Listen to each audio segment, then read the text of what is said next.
Welcome to Donmar TV News Channel, mga balita sa buwan ng Nobyembre. Ito naman. Bibigyan daw ng pabuya ng Pangulo ang sino mang makakapagsumbong ng mga maanomalyang proyekto sa gobyerno. Pinangalanan din niya ang mga umano'y sangkot sa katiwalian sa Bureau of Immigration. Grabe yan, dami niyang pinangalanan, hindi lang sa immigration, pati sa DPWH. Immigration at Department of Public Works and Highways. Nakatutok si Joseph Morong. The GDP numbers. Nagalok ng pabuya si Pangulong Rodrigo Duterte sa mga makapagsusumbong ng mga manumalyang proyekto sa gobyerno. Sa kanyang public address kagabi, 50,000 hanggang 100,000 piso ang alok ng Pangulo. Kayong wala mga trabaho, kayong mga casual, ilang taon na, all you let me know. And may price ako. Pagka meron kang malaki, if it's a malaking sindikato, ghost project ni Director, I'll give you 50,000. Bulo mo lang baski sino. Pag mamalaking mga Tinaas niya, ginawa niyang 100 sa dulo. Contract, wag mo lang sabihin pangalan mo, ibulong mo lang na niluluto yan. I'll give you 100,000 and I will keep your identity secret until I reach my grave. Hindi ko kayo bubukuhin, hindi ko kayo papasubo. At kung aagrabyaduhin daw sila, paalamin mo ako, I will deal with the devil. Yan ang gusto ko. Bumaril ng tao na legal. kagabi pinangalanan ng Pangulo ang mga umano'y sangkot sa katiwalian sa Bureau of Immigration at Department of Public Works and Highways o DPWH. At 3 galing sa immigration, suspended na dahil na may umano ng travel record ng isang dating executive ng German payments company na Wirecard. May ilang sangkot pa rin sa Pastillas scheme. Binanggit din ng Pangulo ang mga 30 pangalan ng mga taga-DPWH na sangkot sa katiwalian at isang taga-Local Water Utilities Administration. Mismo ang Pangulo ang nagbanggit ng pangalan ng isa niyang appointee na sinuspinde ng Ombudsman. Note dito, PRRD appointee. He was suspended by the Ombudsman. Next time, magkamali ka, I will personally see to it that you're out. Ayon kay Justice Secretary Menardo Guevara, hindi pa ito ang mga pangalan galing sa task force na binuo ng Pangulo laban sa korupsyon. Galing ang mga pangalang binasa ng Pangulo mula sa mga iba't ibang ahensya ng pamahalaan, pati na sa Ombudsman. Sa dami ng mga pangalang binasa niya, biro ng Pangulo. Abutin tayo ng umaga nito, ubos na ang mga empleyado. You know, kayong mga... Do not ever think that you are indispensable in the scheme of things sa gobyerno. Tungkol naman sa COVID-19, sabi ng Pangulo, hindi na siya masyado nag-aalala tungkol dito. Nandito na ang bakuna. Hindi na nakakatakot talaga ang COVID. Wala pa talagang bakuna sa COVID-19 pero may mga kandidatong bakuna na nangunguna. Tulad ng Pfizer ng Amerika na nag-anunsyo na 90% na epektibo ang kanilang bakuna laban sa COVID-19.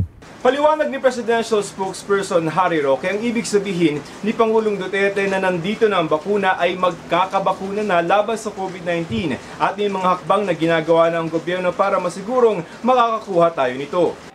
Ang ibig sabihin niyan, kampante siya na magkakaroon na nga ng bakuna sa lalong mabilis sa panahon. Either itong buwan ito o sa buwan ng Disyembre. Sa Amerika, nakipagkasundo na tayo sa State Department na tayo pagbibigyan at ito naman po kinumit ng Pfizer at ito nga rin yung sinabi ng ating ambassador.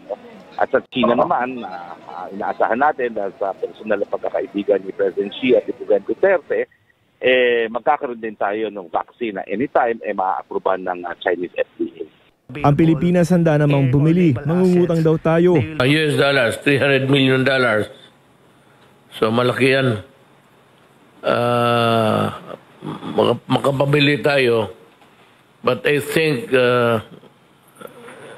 it would do as well to also realize that unahin talaga nila yung mga tao nila. Sabi ni Presidential Spokesperson Harry Roque na iutang na sa World Bank at Asian Development Bank ang $300 million. Pero bakit kailangan mangutang gayong may 2.5 billion pesos na kalaan ng pambili ng bakuna sa proposed 2021 budget? Yung 2.5 ay para lang sa pinakamahihirap, no? Na 20 million dosage at 2 dosage, no? Siyempre, ang pangako niya ay bigyan ng lahat. So I think kinakailangan pa rin ng karagdagang pondo at ito na nga po yung inutang na natin na $300 million. Joseph Morong, Nakatutok, 24 Oras. Ayan, ha? Ginagawang kaagad ng issue. Bakit daw meron naman na sa bayanihan tapos sasabihin mangungutang pa? Eh kasi nga doon sa bayanihan, ang una talaga, ito laging paulit-ulit na sinasabi ni Pangulong Duterte, unahin yung poorest of the poor. Okay? Siyempre, uunahin yung mga frontliner.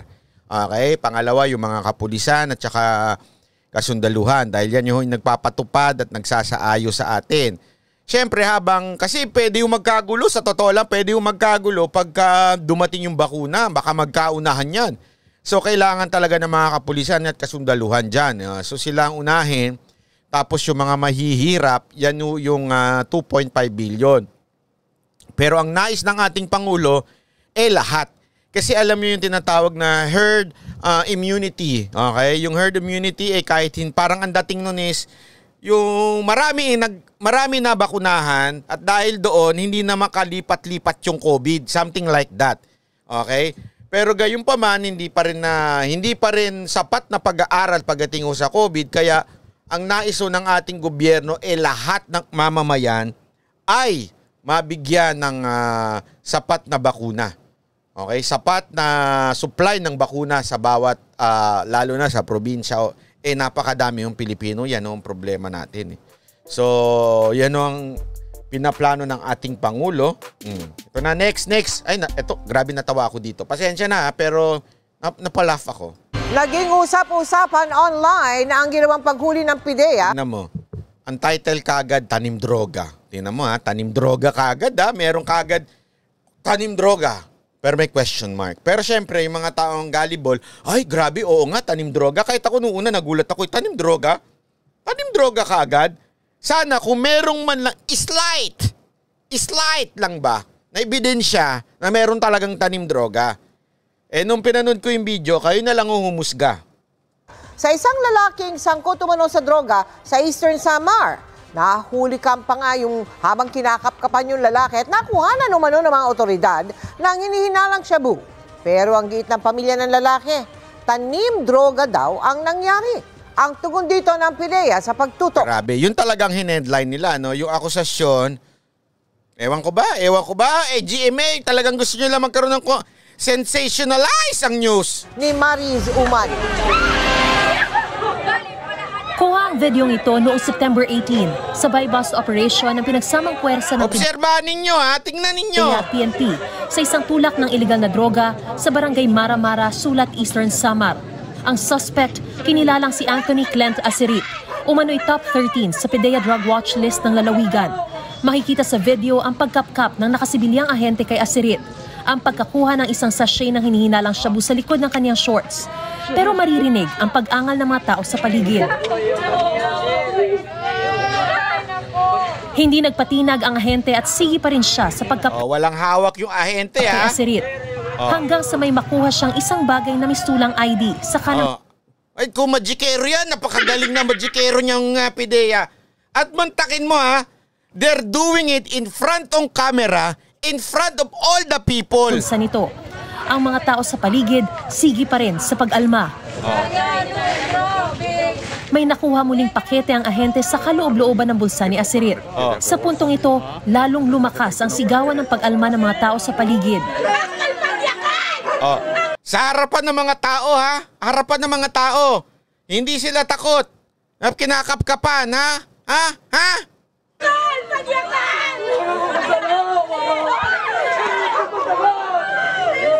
Si Asirit napaluhod at may paluhod-luhod na, ayan na. Pahagulgol.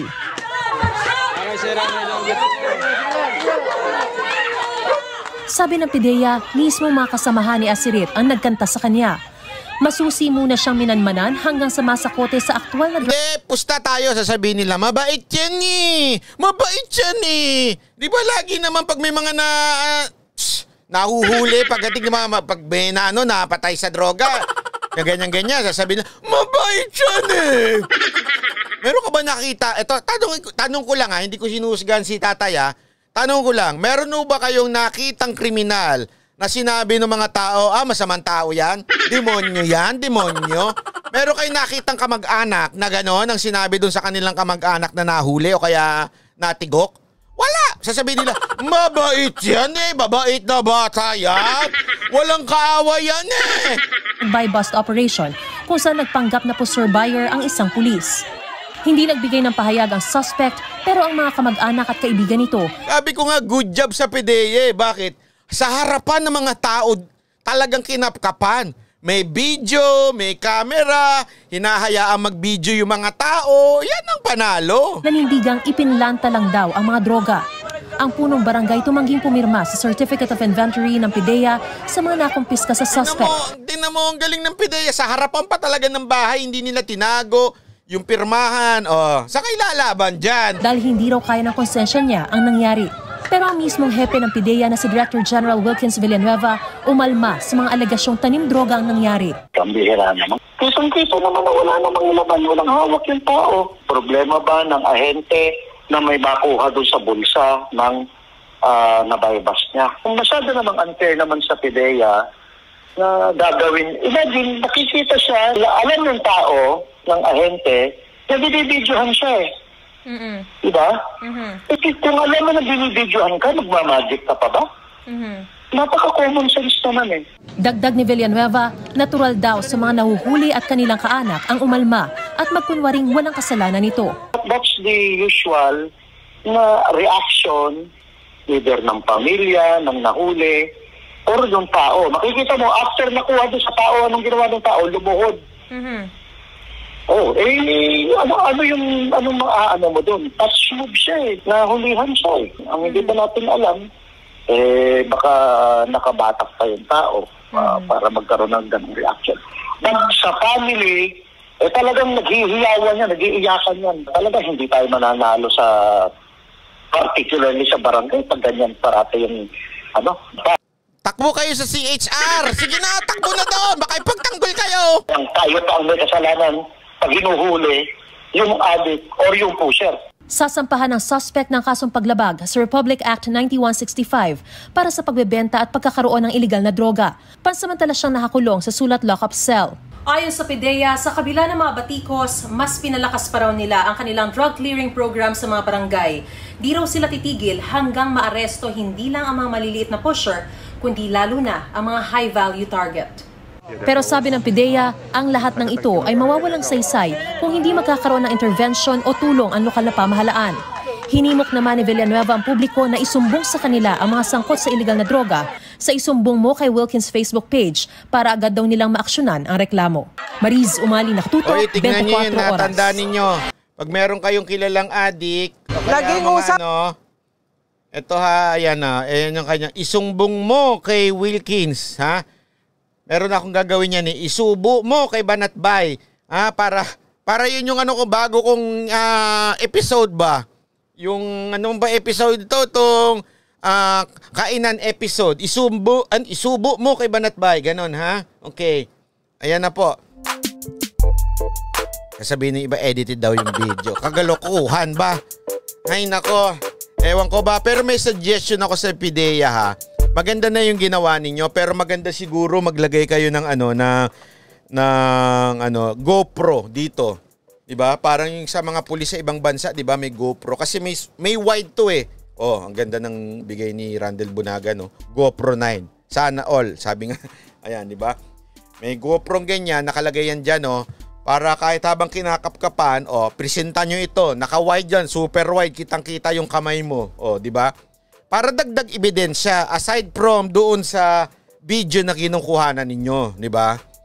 Dagdag lang ba? Dagdag lang. Suggestion ko lang naman sa PIDEA. Kung gusto nyo, PIDEA, bibigyan ko kayo ng GoPro. I-connect nyo lang ako sa inyo. Sabihin nyo lang, mag-sponsor ako sa inyo ng GoPro. Promise. Ha? Pero paggamit nyo ho, para every time na merong kakap-kap, meron kasi yung clip may clip yan, tapos nakaganon yung GoPro. Kahit nga hindi GoPro medyo mura-mura, marami dyan